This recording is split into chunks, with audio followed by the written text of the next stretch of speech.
इस दिन भगवान विष्णु के अवतार प्रभु श्री राम एवं विष्णु जी के मोहिनी स्वरूप का पूजन अर्चन किया जाता है। पद्म पुराण के अनुसार भगवान श्री कृष्ण युधिष्ठिर को मोहिनी एकादशी का महत्व समझाते हुए कहते हैं कि महाराज, त्रेता युग में महर्षि वशिष्ठ के कहने से परम प्रतापी श्री राम ने इस व्रत को किया।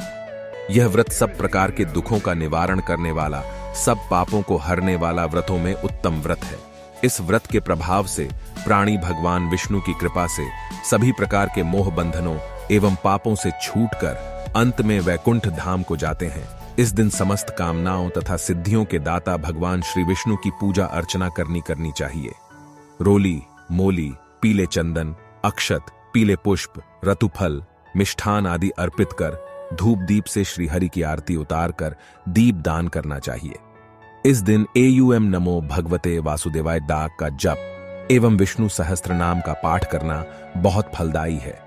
इस दिन भक्तों को परनिंदा, छल कपट, लालच, देश की भावनाओं से दूर रहकर श्री नारायण को ध्यान में रखते हुए भक्ति भाव से उनका भजन करना चाहिए।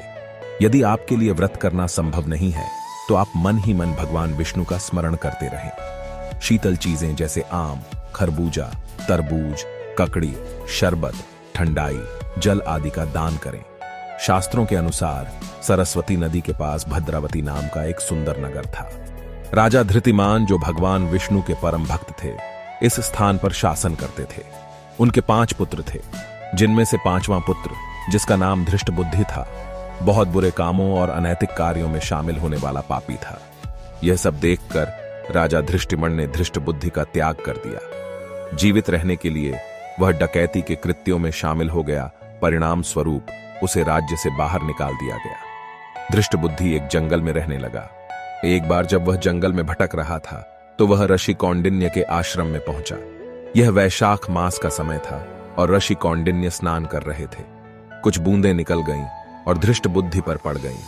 इस वजह से धृष्टबुद्धि ने आत्म साक्षात्कार और अच्छी भावना को प्राप्त किया और इस तरह उसने अपने सभी अनैतिक कार्यों पर पछतावा किया।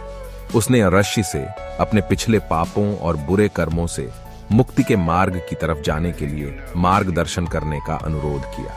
इसके लिए ऋषि ने उसे मोहिनी एकादशी व्रत का पालन करने के लिए कहा ताकि उसे पापों से छुटकारा मिल सके। एकादशी के दिन धृष्टबुद्धि ने पूरी श्रद्धा के साथ एकादशी व्रत रखा। व्रत के प्रभाव से उसके सभी पाप धुल गए और वह विष्णु लोक में पहुंच गया। अगर आप सभी को वीडियो पसंद आई हो तो प्लीज मेरा चैनल सब्सक्राइब करें और ऐसे ही कहानी रोज पाने के लिए बेल आइकन को ऑल पर सेट कर ले और प्लीज लाइक, कमेंट, शेयर।